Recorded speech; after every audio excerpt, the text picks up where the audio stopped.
Assalamualaikum warahmatullahi wabarakatuh. Perkenalkan saya Zahra Anissa Hudia dari Program Studi Ekonomi Pembangunan Universitas Negeri Padang. Pada kesempatan minggu kali ini saya akan membawakan video presentasi mengenai bab 16 yaitu analisis regresi dan korelasi berganda. Yang pertama itu masuk kepada rumus analisis regresi berganda. Nah, di sini ada beberapa bentuk. Yang pertama yaitu bentuk persamaan regresi dengan dua variabel independen, yaitu Y, rumusnya adalah Y sama dengan A ditambah B1 dikali X1 ditambah B2 dikali X2. Sedangkan jika dia ada tiga variabel yang independen, itu rumusnya Y sama dengan A ditambah B1 X1 ditambah B2 X2 ditambah B3 X3. Sedangkan misalkan dia untuk K variabel yang independen dapat dirumuskan sebagai berikut, yaitu Y sama dengan A ditambah B1 dikali X1 ditambah B2 dikali X2 ditambah B3 dikali X3 seterusnya sampai dengan BK dikali XK. Selanjutnya itu adalah persamaan untuk mendapatkan koefisien regresi. Nah, prinsip metode ordinary least square atau OLS itu adalah meminimumkan jumlah kuadrat deviasi di sekitar garis regresi. Nilai koefisien regresi A, B1, dan B2 itu dapat dipecahkan secara stimulan dari tiga persamaan berikut. Yang persamaan pertama itu sigma Y sama dengan NA ditambah B1 dikali sigma X1 ditambah B2 dikali sigma X2. Persamaan keduanya itu adalah sigma X1 dikali Y itu sama dengan A dikali sigma X1 ditambah B1 dikali sigma X1 kuadrat ditambah B2 dikali sigma X1 dikali sigma X2.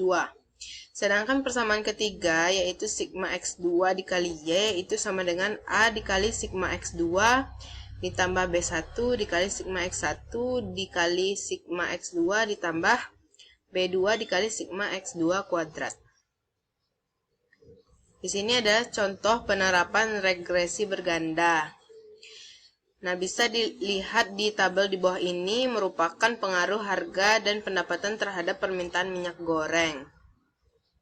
Nah, untuk mendapatkan koefisien regresinya itu kita masukkan sesuai dengan persamaan A, B, dan C. Dihitung lebih dulu dari nilai-nilainya sebagai berikut.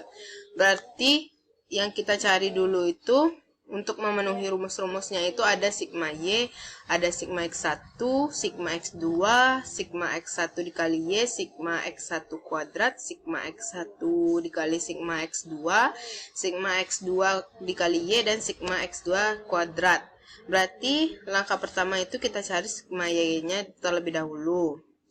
Nah, tadi sudah terdapat angka-angkanya ya untuk nilai Y-nya, berarti kita cari sigmanya. Sigma ini dengan menjumlahkan semuanya.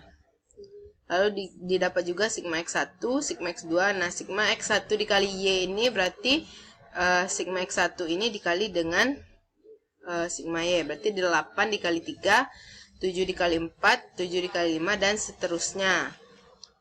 Nah, nanti baru dapat sigmanya dengan menjumlahkan semuanya. Begitu juga sampai dengan sigma X1 dikali X2. Berarti 8 dikali 10, 7 dikali 10, 7 dikali 8, sampai seterusnya sampai 5 dikali 1.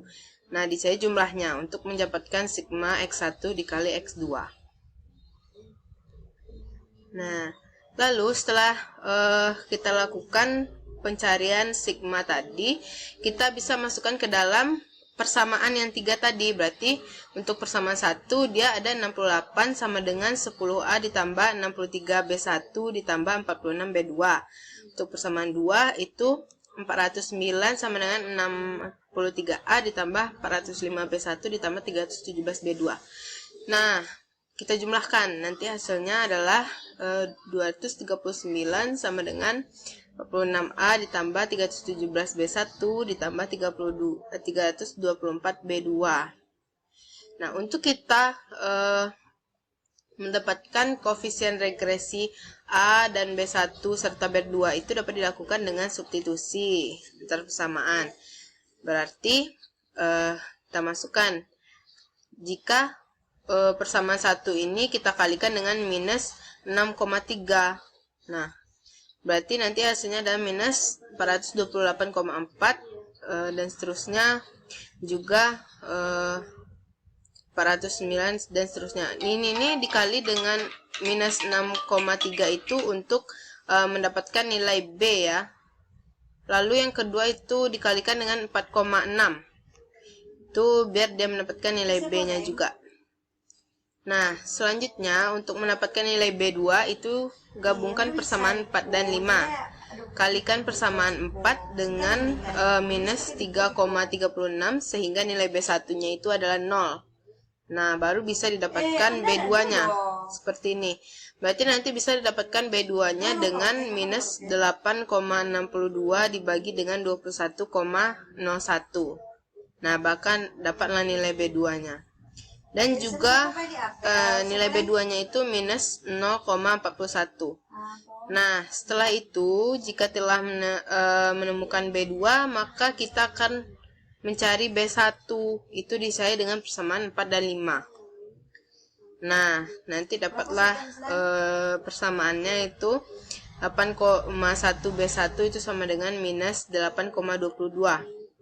Nah, B1-nya sama dengan minus 8,22 dibagi 8,1. Itu adalah minus 1,015.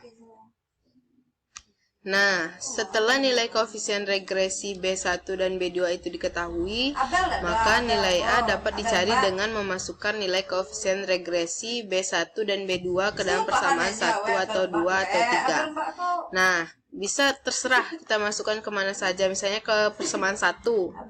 Berarti 68 sama dengan 10 dikali A ditambah 63 dikali minus 1,015 ditambah 46 dikali minus 0,41. Nah, dapatlah nilai A-nya ini yaitu 150,86 dibagi 10, berarti 15,086. Dengan menemukan nilai koefisien regresi A, B1 dan B2, maka persamaan regresinya dapat dinyatakan sebagai berikut. Nah, setelah kita dapatkan tadi ada nilai A dan nilai B1 dan nilai B2, maka kita dapatkan persamaannya, yaitu Y sama dengan 15,086 dikurang 1,015 X1 ditambah dikurang 0,41 X2. Nah, selanjutnya ini adalah menggunakan Microsoft Excel untuk menghitung koefisien regresi berganda. Nah, yang pertama itu kita aktifkan program Microsoft Excel. Nah, dimulai dengan menghidupkan komputer, klik Start, klik Program, lalu pilih Microsoft Excel. Nah, setelah Microsoft Excel-nya ini terbuka, kita klik File, lalu pilih New. Nah, itu nanti kan kita mendapatkan sheet kosong tuh. Nah, memasukkan data Y ke kolom A dan X1 di kolom B serta X2 di kolom C. Nah, seperti gambar di bawah ini. Lalu, setelah melakukan entry data atau pemasukan data ini, baru kita klik Tools, pilih Data Analysis, sehingga keluar kotak seperti ini. Nah, setelah keluar kotak dialog Data Analysis, pilih Regression, hingga keluar kotak dialog sebagai berikut. Nah, setelah keluar kotak dialog regression itu, masukkan range data ke dalam kolom input yang tersedia. Masukkan range-nya data Y itu di input Y range. Misalnya di kolom A itu dari baris 2 sampai 11. Maka ditulis seperti ini. Atau ya nanti di atasnya seperti ini dia tulisannya, atau ada blok di blok aja di kolom A pada baris 2 sampai dengan 11. Nah, sedangkan untuk data X1 dan X2 itu dimasukkan ke kolom input X range atau dari kolom 2 dari kolom B baris kedua sampai kolom C baris 11. Maka nanti programnya seperti ini, atau blok data X1 dan X2 setelah selesai blok data input dan tekan OK. Setelah kita klik OK, maka hasil regresinya akan keluar seperti gambar di bawah ini. Nah, perhatikan pada kolom koefisien itu terdapat nilai intercept untuk si A itu sebesar 15,086. Sesuai yang udah dicari tadi kan berarti sama. Nah, X variabel 1 untuk B1 sebesar minus 1,015 dan X2 itu sebesar 0,410. Nah, dengan demikian juga kita dapat menuliskannya dengan mudah. Masukkan aja ke persamaan. Persamaannya kan tadi Y sama dengan A dikurang B1 dikali X1 dikurang B2 dikali X2 kan. Berarti nanti hasilnya Y sama dengan 15,086 dikurang 1,01 X1 dikurang 0,41 X2. Nah, seperti ini. Nanti hasilnya adalah seperti ini. Tinggal dimasukkan ke dalam rumusnya. Nah, selanjutnya adalah koefisien determinasi. Nah, koefisien determinasi ini menunjukkan suatu proporsi dari varian yang dapat diterangkan oleh persamaan regresi terhadap varian totalnya. Nah, besarnya koefisien determinasi ini dirumuskan sebagai berikut. Nah, berarti koefisien determinasi ini dilambangkan dengan R besar kuadrat. Itu rumusnya adalah varian yang diterangkan persamaan regresi atau RSS dibagi dengan varian total atau TSS. Nah, bisa juga dijabarkan rumusnya sebagai berikut. Nah, R besar kuadrat sama dengan N dikali A dikali sigma Y ditambah B1 dikali sigma YX1 ditambah B2 dikali sigma YX2 dikurang sigma Y dikuadratkan dibagi dengan N dikali sigma Y kuadrat dikurang sigma Y dikuadratkan. Nah, ini adalah rumus koefisien korelasi sederhana. Untuk R YX1, R YX2 maupun R X1 dikali X2. Nah, ini adalah rumus koefisien korelasi parsial. Nah, diturunkan dari rumus koefisien korelasi sederhana tadi ya. Berarti dia rumusnya lebih sederhana. Untuk R Y X1 dikali X2, untuk R Y X2 dikali X1, dan untuk R X1 dikali X2 dikali Y. Nah, ini adalah rumus kesalahan baku. S, Y dikali X1 dikali X2 itu sama dengan akar sigma. Y dikurang Y dikuadratkan. Nah, dibagi N dikurang K ditambah 1. Nah, di sini S, Y, X1 dikali X2 itu merupakan kesalahan baku atau standar error pendugaan variabel Y berdasarkan variabel X1 dan X2. Nah, untuk Y garis ini merupakan nilai pendugaan dari Y di mana X1 dan X2 diketahui, dan juga Y besar ini adalah nilai pengamatan dari Y. N merupakan jumlah sampel atau data dan K itu merupakan jumlah variabel bebas. Selanjutnya yaitu contoh kesalahan baku pendugaan. Nah, di bawah ini adalah tabel, suatu tabel. Nah, di sini terdapat Y, ada X1, ada X2-nya. Nah, berarti kita nyari untuk Y ini, terus Y ini dikurang Y, dan Y ini dikurang Y dikuadratkan.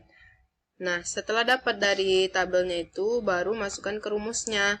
Untuk rumus dari kesalahan baku pendugaan tadi adalah S, Y dikali X1, X2 itu akar dari sigma Y ini dikurang Y dikuadratkan dibagi dengan N dikurang K ditambah 1.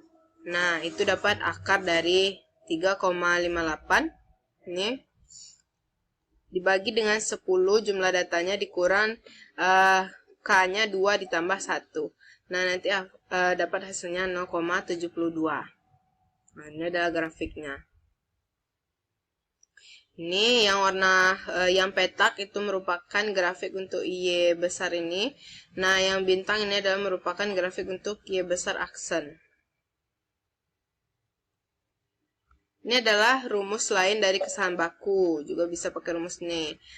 S, Y, X1, X2 itu akar dari sigma Y kuadrat dikurang A dikali sigma Y dikurang B1 dikali sigma X1 dikali Y dikurang B2 dikali sigma X2 dikali Y dan dibagi dengan N dikurang 3.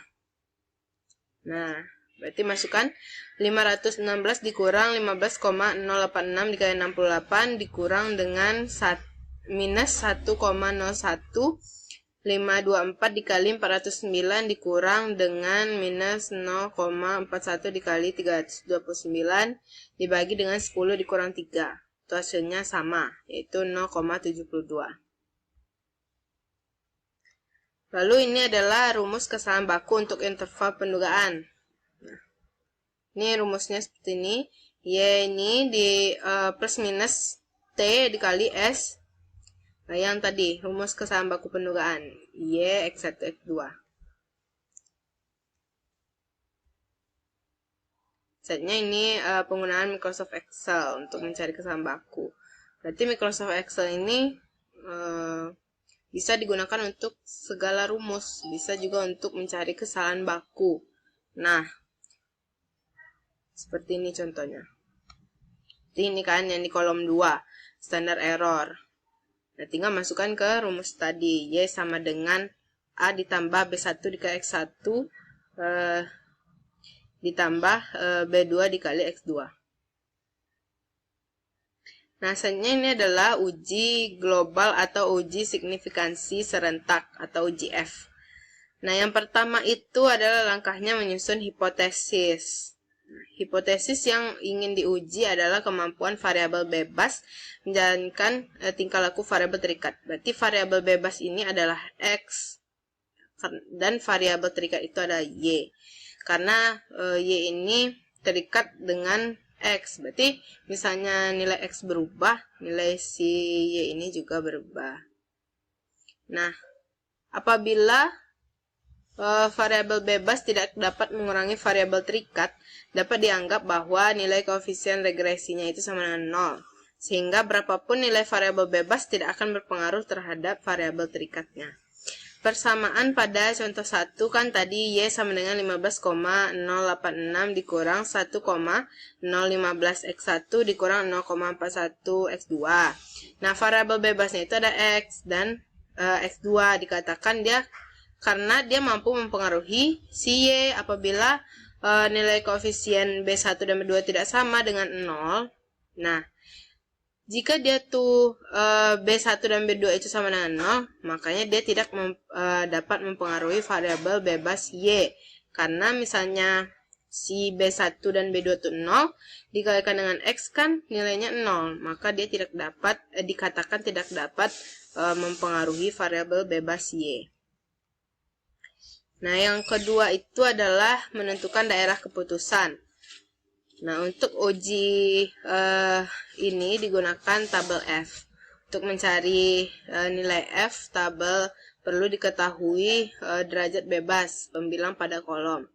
Derajat bebas penyebut pada baris dan jumlah N sama dengan 10. Jadi, derajat pembilang K dikurang 1 sama dengan 2. Nah, sedangkan derajat penyebut N dikurang K itu sama dengan 7, dengan taraf natanya itu 5%.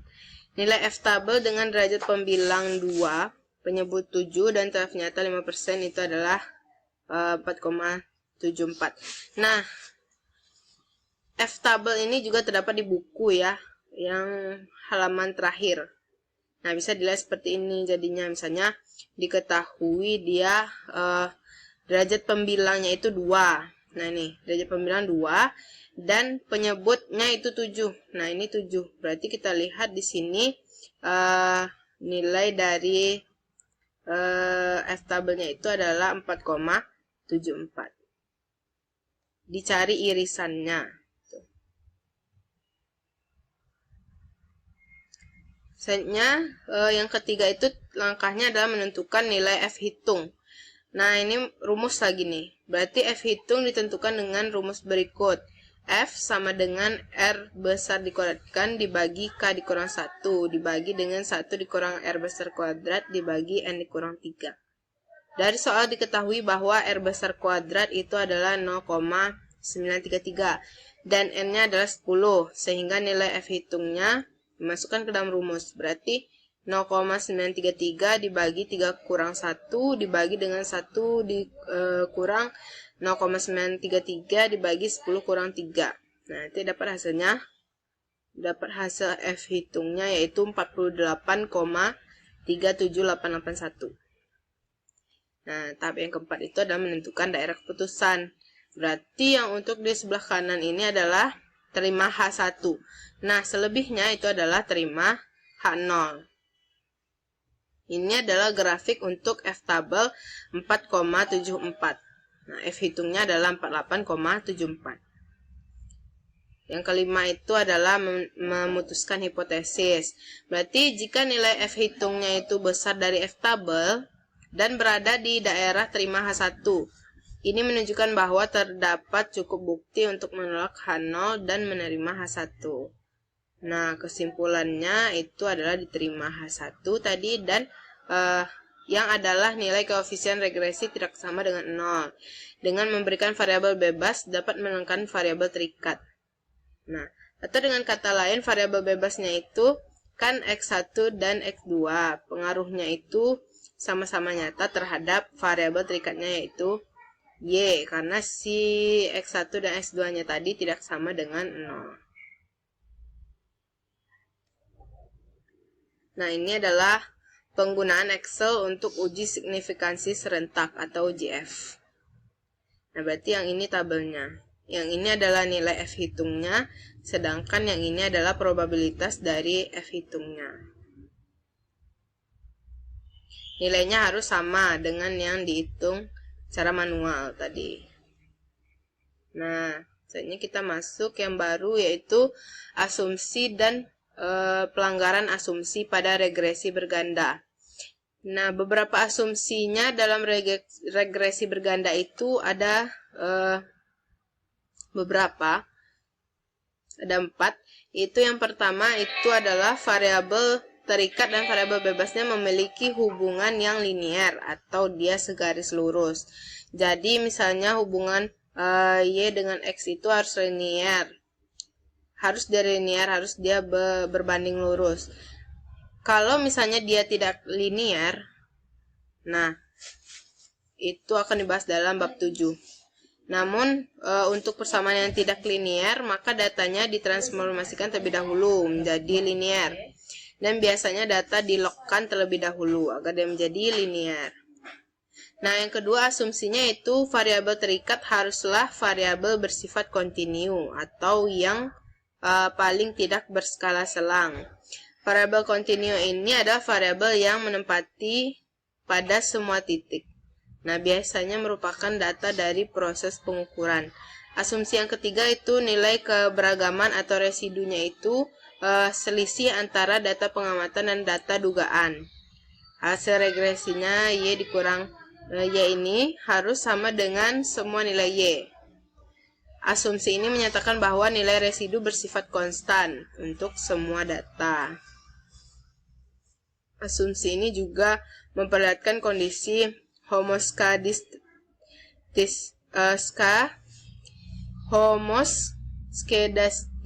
yaitu nilai residunya itu yang sama untuk semua nilai Y, menyebar normal dan mempunyai rata-ratanya itu 0. Nah, asumsi yang terakhir yaitu pengamatan-pengamatan untuk variabel terikat dari satu pengamatan ke pengamatan lain itu harus bebas atau tidak berkorelasi. Hal ini penting untuk data yang bersifat deret berkala. Nah, selanjutnya itu ada pelanggaran dari asumsi. Pelanggaran dari asumsi pada regresi berganda tadi. Nah, pelanggaran asumsi multikolinier antara variabel bebas dan korelasi itu, beberapa teknik untuk mengenalinya itu ada 4. Yang pertama, variabel bebas secara bersama-sama pengaruhnya nyata. Atau si uji F-nya ini nyata, namun ternyata setiap variabel bebasnya secara parsial pengaruhnya tidak nyata. Atau uji T-nya ini yang tidak nyata. Yang kedua itu ada nilai koefisien determinasi R besar kuadratnya itu sangat besar. Namun ternyata variabel bebasnya berpengaruh tidak nyata. Atau uji T-nya itu lagi-lagi tidak nyata. Lalu ada yang ketiga, nilai koefisien korelasi parsialnya itu, yaitu R Y X1 X2, R Y X2 X1 atau R X1 X1 Y-nya itu ada yang lebih besar daripada koefisien determinasinya. Dan yang terakhir itu nilai VIF-nya atau VIF-nya itu besar dari 10. Nah, berarti telah terjadi multikolinearitas yang serius dalam model regresi tersebut. Nah, ini ada heteroskedastisitas varian atau residu tidak konstan. Itu menunjukkan nilai dari variansnya antara nilai Y tidaklah sama atau hetero, tidak sama. Nah, bagaimana dia cara mendeteksinya? Nah, cara mendeteksinya itu yang pertama ada metode grafik atau menghubungkan antara Y dan E2. Nah, di mana apabila hubungan Y dan E2 itu tidak simetris atau dia semakin membesar atau semakin mengecil seiring bertambahnya Y, maka tidak terjadi heteroskedastisitas tersebut. Lalu juga yang kedua ada uji korelasi Reng-Spearman, itu digunakan untuk menguji apabila nilai korelasi Reng-Spearman lebih besar daripada nilai T-tabel. Nah, yang terakhir itu autokorelasi atau antara data pengamatan berkorelasi. Itu merupakan korelasi antara anggota observasi yang disusun menurut urutan waktu. Nah, ada beberapa penyebabnya. Penyebab autokorelasi ini. Ada yang pertama itu kelembaman atau yang biasa terjadi dalam fenomena ekonomi di mana suatu akan mempengaruhi suatu mengikuti siklus bisnis atau saling berkaitan. Nah, yang kedua itu ada terjadi bias dalam spesifikasi, yaitu ada beberapa variabel yang tidak termasuk dalam model. Lalu yang terakhir itu ada bentuk fungsi yang dipergunakan tidak tepat. Nah, seperti mestinya bentuk nonlinear itu digunakan linear atau sebaliknya. Nah, selanjutnya itu adalah contoh kasus keuntungan dipengaruhi aset dan harga saham perbankan. Nah, ini adalah tabelnya. Ada kolom perusahaan emiten perbankan, ada laba, ada harga saham, dan aset dalam miliar rupiah. Nah ini dimana si Y adalah keuntungan perusahaan dalam miliar atau tahun. X1 itu adalah total aset dalam miliar atau tahun. Nah, X2 merupakan harga saham rupiah per lembar. Nah, ini ada beberapa bank swasta seperti Bank Himpunan Saudara, Bank Internasional Indonesia, Bank Mandiri, ada juga Bank Mega. Nah, ini kita dapat pindahkan ke dalam tabel Excel hasil perhitungan dengan menggunakan komputer. Seperti ini, ada model summary, ada juga model ANOVA. Selanjutnya juga ini ada model koefisien.